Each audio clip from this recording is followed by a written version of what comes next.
기도하겠습니다. 사랑의 하나님 감사합니다. 오늘도 우리를 사랑하셔서 저 오전 예배로 이어 오후 예배에도 말씀을 선포하게 하시고 또한 말씀을 받게 하시니 감사합니다. 하나님, 오직 우리가 아버지 앞에 나와 예배하는 이 시간 우리의 몸과 마음을 받으시옵고 신령한 우리의 영으로 하나님께 예배하는 복된 시간이 되게 하시며 살아계신 생명의 말씀으로 우리를 양육하시는 하나님, 그 생명의 양식을 이 시간도 내려주시옵소서. 성령님께서 함께 하시고 우리에게 살아계신 생명의 말씀을 내려주실 줄 믿사옵고 감사드리며 우리 구주 예수 그리스도 이름으로 기도드리옵나이다. 아멘. 오늘 오후에는 로마서 5장 7절에서 12절에 이런 말씀을 함께 나누도록 하겠습니다. 오전 예배에 6절까지 말씀을 오후 예배에서는 7절로 이어서 함께 은혜 받기를 원합니다. 먼저 본문의 말씀을 읽겠습니다. 로마서 5장 7절부터입니다. 의인을 위하여 죽는 자가 쉽지 않고 선인을 위하여 용감히 죽는 자가 혹 있거니와 우리가 아직 죄인 되었을 때 그리스도께서 우리를 위하여 죽으심으로 하나님께서 우리에 대한 자기의 사랑을 확증하셨느니라. 그러면 이제 우리가 그의 피로 말미암아 의롭다 하심을 받았으니 더욱 그로 말미암아 진노하심에서 구원을 받을 것이니 곧 우리가 원수 되었을 때 그의 아들의 죽으심으로 말미암아 하나님과 화목하게 되었은즉 화목하게 된 자로서는 더욱 그의 살아나심으로 말미암아 구원을 받을 것이니라. 그뿐 아니라 우리로 화목하게 하신 우리 주 예수 그리스도로 말미암아 하나님 안에서 또한 즐거워하느니라. 그러므로 한 사람으로 말미암아 죄가 세상에 들어오고 죄로 말미암아 사망이 들어왔나니 이와 같이 모든 사람이 죄를 지었으므로 사망이 모든 사람에게 이르렀느니라. 아멘. 그러면 오늘도 본문의 말씀 읽었던 것과 같이 7절과 8절을 살펴보겠습니다. 의인과 선인은 각각 어떤 사람을 우리가 가리키고 있는지 알아보겠습니다. 의인은 헬라어로 디카이오스입니다. 의인은 헬라어로 디카이오스, 율법의 규정을 준수하는 자로서 다른 사람들로부터 존경을 받는 사람을 말하고 있습니다. 이는 8절에 기록된 죄인과 대조되죠. 죄인과 또 의인 이렇게. 또 그 다음에 선인은 헬라어로 아가도스입니다. 헬라어로 아가도스. 선인은 사랑이 많은 자로서 다른 사람들에게 사랑을 베풀며 또 다른 사람들의 사랑을 받는 사람을 가리키고 있습니다. 이는 6절에 언급된 경건치 않은 자와 대조되죠. 경건치 않는 자와 또 이 선인은 대조된다고 보겠습니다. 그런데 사람들 중에는 이 같은 이들을 위해서는 극히 소수일지라도 자기 생명을 희생하는 사람이 있으나 죄인들을 위해서 죽으려고 하는 사람은 아무도 없습니다. 거기에 기록된 말씀들을 살펴보겠습니다. 사무엘상 18장 1절로 3절입니다. 다윗이 사울에게 말하기를 마침에 요나단의 마음이 다윗의 마음과 하나가 되어 요나단이 그를 자기 생명같이 사랑하니라. 그날에 사울은 다윗을 머무르게 하고 그의 아버지의 집으로 다시 돌아가기를 허락하지 아니하였고 요나단은 다윗을 자기 생명같이 사랑하여 더불어 언약을 맺었으며 사울의 아들 요나단이 다윗과 마음이 합했습니다. 또 요한복음 15장 13절에 사람이 친구를 위하여 자기 목숨을 버리면 이보다 더 큰 사랑이 없나니 라고 말씀하셨어요. 그러니까 친구를 위해서 목숨을 버린다는 것은 귀한 일이라는 것입니다. 그런데 예수께서도 선인도 아니고 의인도 아닌 죄인들을 친구로 삼으시고 그들을 위해 십자가에 죽기까지 하셨습니다. 이것은 얼마나 놀라운 일입니까? 생각해 보세요. 죄인을 위해서 그 죄인을 친구라 하고 그들을 위해서 십자가에서 죽기까지 하셨어요. 더 무슨 사랑을 바랍니까 우리가? 그런데도 예수를 믿으라 그러면 그렇게 거부를 하고 그럽니다. 사람들이. 요한복음 15장 15절을 보겠습니다. 이제부터는 너희를 종이라 하지 아니하리니 종은 주인이 하는 것을 알지 못함이라. 너희를 친구라 하였노니 내가 내 아버지께 들은 것을 다 너희에게 알게 하였음이라 라고 말씀하셨어요. 이와 같이 그리스도께서 십자가에 죽으심으로써 나타난 죄인에 대한 하나님의 사랑은 감각적이며 이기적인 사랑도 본능적인 권력 간의 사랑도 이웃과 친구에 대한 사랑도 아닌 십자가의 사랑 곧 헌신적이며 무조건적인 사랑입니다. 여기서 우리가 살펴볼 때 감각적으로 사랑하는 것을 헬라어로 에로스라고 합니다. 또 본능적으로 고륙 간의 사랑은 스토르게라고 하고요. 또 친구에 대한 사랑은 필리아라고 합니다. 그런데 무조건적인 사랑, 헌신적인 사랑, 조건 없는 사랑, 이것은 헬라어로 아가페라고 하고 있습니다.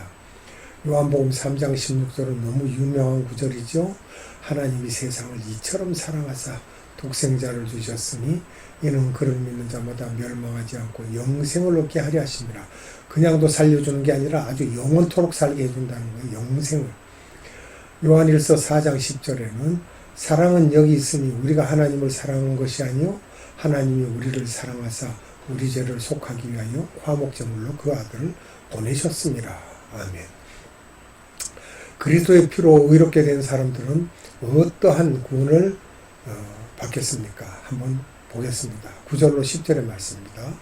그들은 과거의 죄를 용서받을 뿐만 아니라 현재에도 죄악된 세상에서 구원받으며 최후의 심판 때에도 구원을 받게 된다는 사실입니다.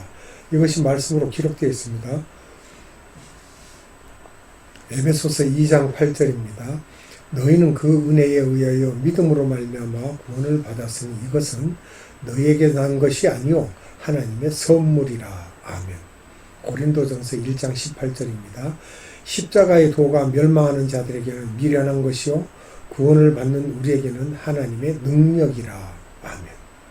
또 히브리서 9장 28절에는 이와 같이 그리스도도 많은 사람의 죄를 담당하시려고 단번에 들이신 바 되셨고 구원에 이르게 하기 위하여 죄와 상관없이 자기를 바라는 자들에게 두 번째 나타나시리라. 아멘. 이제 다시 예수님께서 오신다는 내용이죠. 다시 말해 참된 성도는 이 세상의 모든 악의 세력으로부터 구원을 받으며 또한 장차 임할 하나님의 진노로부터도 구원을 받게 된다는 사실입니다. 이게 기록되어 있습니다. 히브리서 2장 14절로 15절의 말씀입니다. 자녀들은 혈과 육에 속하였으며 그도 또한 같은 모양으로 혈과 육을 함께 지니심은 죽음을 통하여 죽음의 세력을 잡은 자 곧 마귀를 멸하시며 또 죽기를 무서워함으로 한평생 매여 종로로 타는 모든 자들을 놓아주려 하시니니. 아멘. 우리가 죽는 게 무서워서 두려워서 자꾸 마귀의 길로 갑니다. 그러나 그것은 육신의 일이고 우리 주님을 믿게 되면 우리는 영생을 하는, 영과 혼이 영생하는, 다시 살 수 있는 그러한 복을 얻는 것입니다. 데살로니가 전서 1장 9절로 10절의 말씀입니다.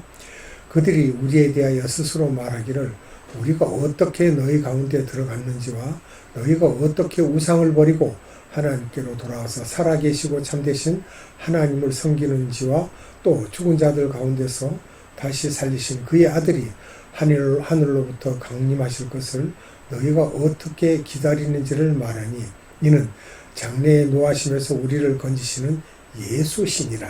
아멘. 데살로니가 전서 5장 8절로 10절에는요. 우리는 낮에 속하였으니 정신을 차리고 믿음과 사랑에 호신경을 붙이고 구원의 소망에 투구를 쓰자. 하나님이 우리를 세우심은 노하심에 이르게 하심이 아니요 오직 우리 주 예수 그리스도로 말미암아 구원을 받게 하심이라. 예수께서 우리를 위하여 죽으사 우리로 하여금 깨어있든지 자든지 자기와 함께 살게 하려 하셨느니라. 아멘. 이렇게 말씀으로 기록하여 놓으셨고요.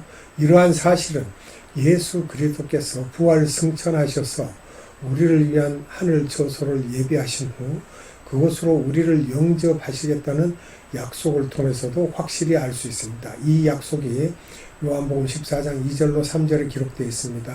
함께 보겠습니다. 내 아버지 집에 거할 곳이 많도다. 그렇지 않으면 너희에게 일렀으리라. 내가 너희를 위하여 거처를 예비하러 가노니 가서 너희를 위하여 거처를 예비하면 내가 다시 와서 너희를 내게로 영접하여 나 있는 곳에 너희도 있게 하리라. 아멘. 주님이 계신 곳에 우리도 함께 있게 하시려고 우리가 거처할 예비하러 우리 거처를 예비하러 가셨다가 다시 오신다고 분명히 약속하셨습니다. 이와 같이 그리스도의 죽으심과 부활 및 재림으로 인해 영원한 구원을 얻는다는 사실은 성도들이 누리게 되는 복 중에 가장 큰 복이라 아니할 수 없습니다. 이 내용들을 보겠습니다. 에베소서 1장 3절로 6절에 기록된 말씀입니다.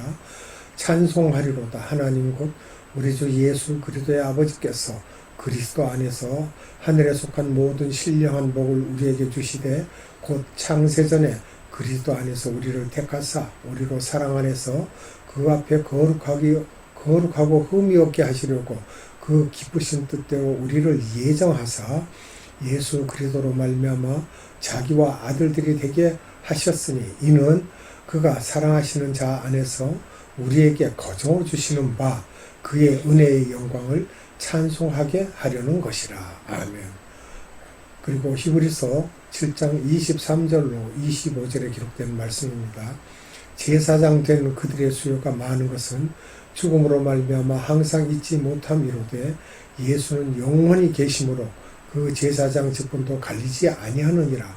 그러므로 자기를 힘입어 하나님께 나아가는 자들을 온전히 구원하실 수 있으니 이는 항상 살아계셔서 그들을 위하여 간구하심이라.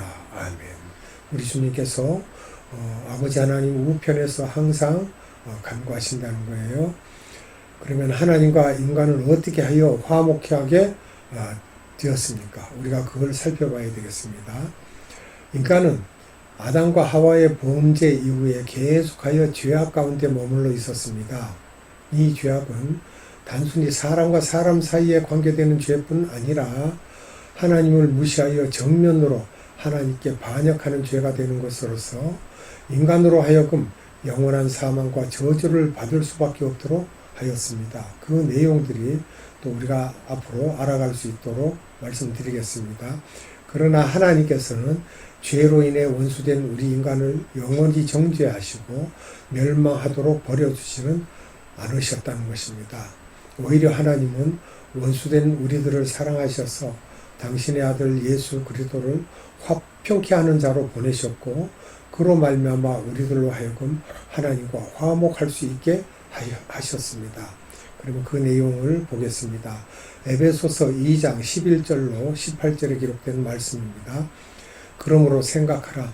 너희는 그때 육체로는 이방인이요 손으로 할례를 받는 무리라 칭하는 자들로부터 할례를 받지 않는 무리라 칭함을 받는 자들이라. 그때 너희는 그리스도 밖에 있었고 이스라엘 나라 밖에 사람이라. 약속의 언약들에 대하여는 외인이요 세상에서 소망이 없고 하나님도 없는 자이더니 그는 우리의 화평이신지라. 둘로 하나를 만드사 원수된 것 곧 중간에 막힌 담을 자기 육체로 허시고 법조문으로 된 계명의 율법을 피하셨으니 이는 이 둘로 자기 안에서 한 세 사람을 지어 화평하게 하시고 또 십자가로 이 둘을 한 몸으로 하나님과 화목하게 하려 하심이라. 원수된 것을 십자가로 소멸하시고 또 오셔서 먼 데 있는 너희에게 평안을 전하시고 가까운 데 있는 자들에게 평안을 전하셨으니 이는 그로 말미암아 우리 둘이 한 성령 안에서 아버지께 나아감을 얻게 하려 하십니다. 아멘. 이방인이나 본토인이나 유대인이나 다 한 성령으로 우리가 마셨음에 우리가 하나인 것을 잘 알려주고 계십니다. 그래서 여기서 화목에 해당하는 헬라 카탈라겐입니다. 화목에 해당하는 헬라 카탈라겐은 구속 또는 하나님과의 화해를 뜻하고 있습니다. 화목이라는 말이요. 이처럼 하나님과의 적대 관계에서 스스로의 힘으로 벗어날 수 없었던 우리들은 결국 그리스도의 구속을 통해서 하나님과 화목하게 되었습니다. 그러므로 이제 화목하게 된 자들로서 해야 할 의무는 하나님의 은혜로 말미암은 이 화목의 복음을 다른 사람들에게 선포하는 일이 되겠습니다. 그러므로 화목하게 되었다는 내용은 고린도후서 5장 18절로 19절에 기록되어 있습니다. 함께 봅니다. 모든 것이 하나님께로 왔으며 그가 그리스도로 말미암아 우리를 자기와 화목하게 하시고 또 우리에게 화목하게 하는 직분을 주셨으니 곧 하나님께서 그리스도 안에 계시사 세상을 자기와 화목하게 하시며 그들의 죄들을 그들에게 돌리지 아니하시고 화목하게 하는 말씀을 우리에게 부탁하셨느니라. 아멘. 또 마태복음 28장 19절입니다.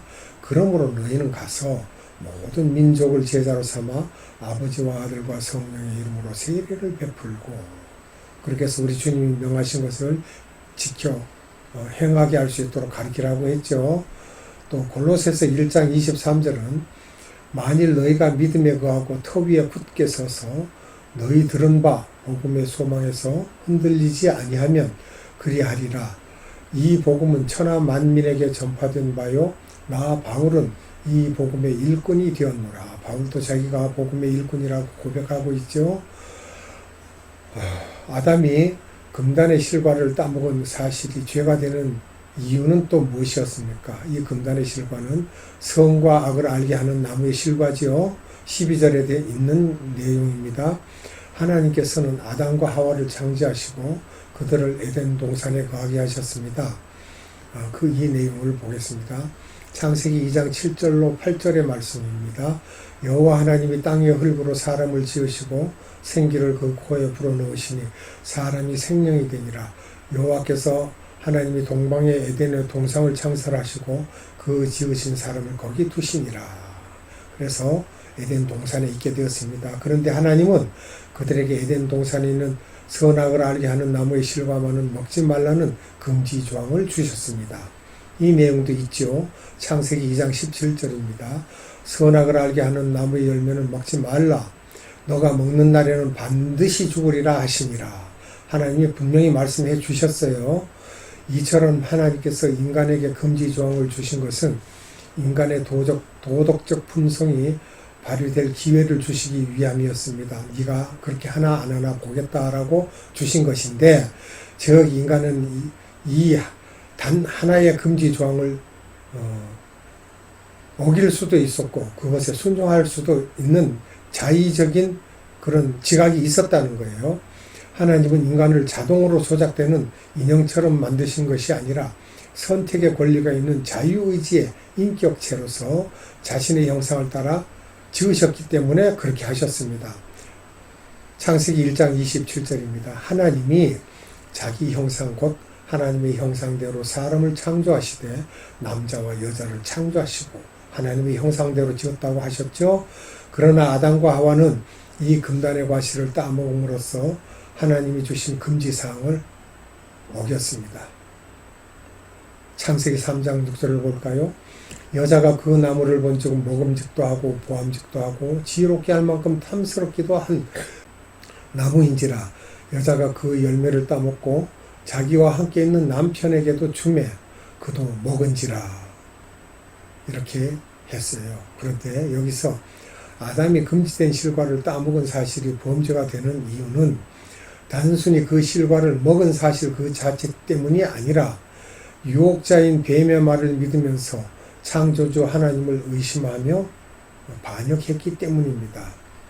디모데전서 2장 14절입니다. 아담이 속은 것이 아니고 여자가 속아 죄에 빠졌음이라 하였습니다. 그런데 여자가 속아서 아담에게 과실을 줄 때 아담이 먹었습니다. 그러면 아담은 뭡니까? 그 가정의 주인입니다. 세대주지요. 그러면 그 가정의 주인이 모든 잘못을 책임지게 되어 있습니다. 그게 대표성이라는 것이죠. 이와 같이 아담이 하나님을 거역하여 스스로 하나님의 자리에 오르려 했던 순간 죄가 그의 인격 안에 거하게 되었고 동시에 그는 사형 선고를 받아 언젠가는 죽을 수밖에 없는 존재가 되고 말았습니다. 죽게 된다는 사실을 분명하게 하나님께서 알려줬는데도 그들이 그것을 어겼죠. 근데 사탄이 이제 하와를 꼬시는 이야기예요. 너희가 그것을, 창세기 3장 5절입니다. 너희가 그것을 먹는 날에는 너희 눈이 밝아서 하나님과 같이 되어 선악을 알 줄 하나님이 아시느니라. 그래서 먹지 말라 했다. 이러는 거예요. 그러니까 하와가 보니까 그 나무가 아까 뭐라 그랬어요? 보암직도 하고 먹음직도 하고 그냥 지혜가 생겨나는 직 보이니까 그냥 따먹은 거예요. 이 창세기 2장 17절을 봅니다. 선악을 알게 하는 나무의 열매는 먹지 말라. 너가 먹는 날에는 반드시 죽으리라 하시니라. 하나님께서 그렇게 말씀하셨죠. 창세기 3장 22절로 24절의 말씀입니다. 여호와 하나님이 이르시되 보라 이 사람이 선악을 아는 일에 우리 중 하나같이 되었으니 그가 그의 손을 들어 생명나무 열매도 따먹고 영생할까 하노라 하시고 여호와 하나님이 에덴 동산에서 그를 내보내어 그의 근원이 된 땅을 갈게 하시니라. 이같이 하나님이 그 사람을 쫓아내시고 에덴 동산 동쪽에 그룹들과 두루 도는 불칼을 두어 생명나무의 길을 지키게 하시니라. 아멘.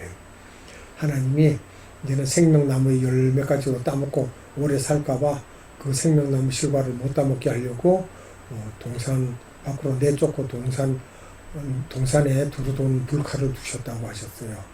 이렇게 해서 아담이 범죄했죠. 그러면 아담의 범죄가 온 인류에게 죽음을 초래케 했다는 사실을 우리는 어떻게 말을 해야 되겠습니까? 그것을 알아봅시다. 12절의 내용입니다.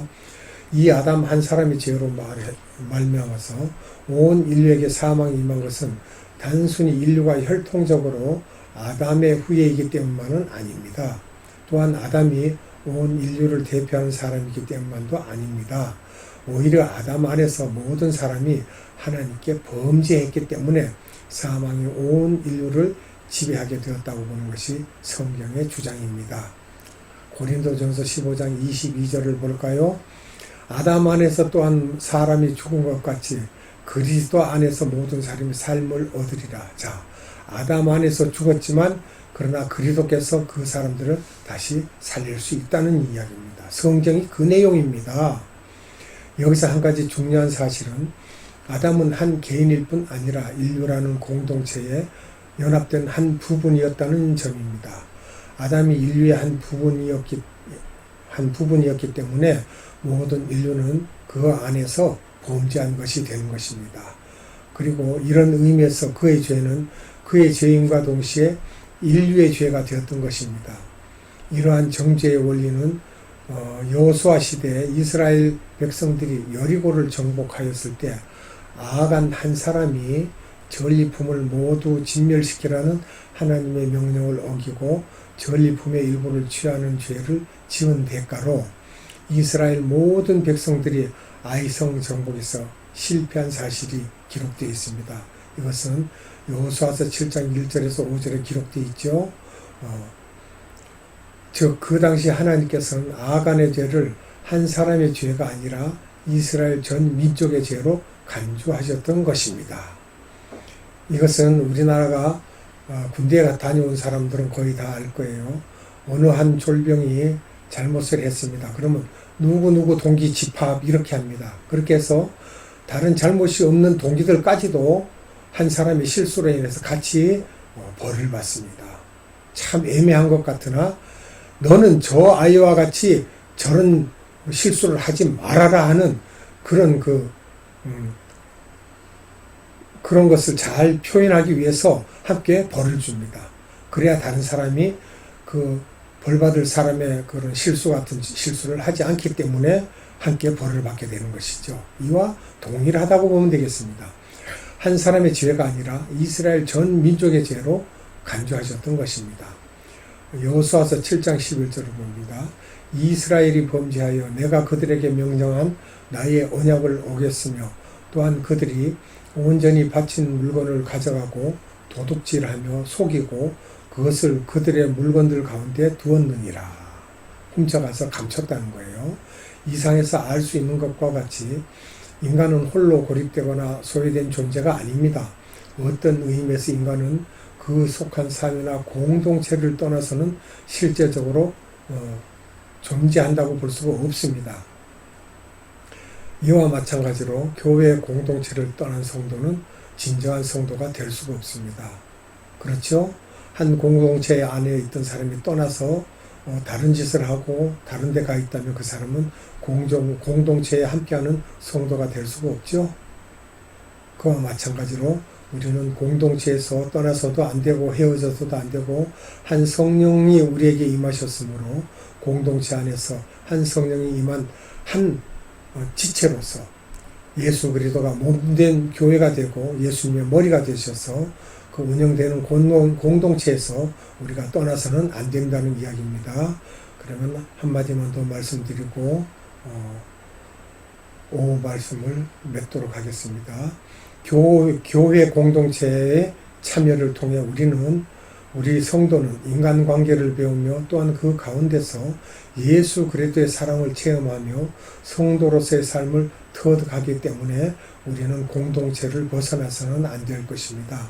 물론 이사를 간다든지 다른 곳으로 직장을 옮긴다든지 이렇게 했을 때는 그 가까운 곳에 있는 교회를 나가든지 같은 교회에 나가서 목사님을 통해서 잘 소개를 받아서 우리가 가게 되면 아무 이상이 없게 되겠습니다.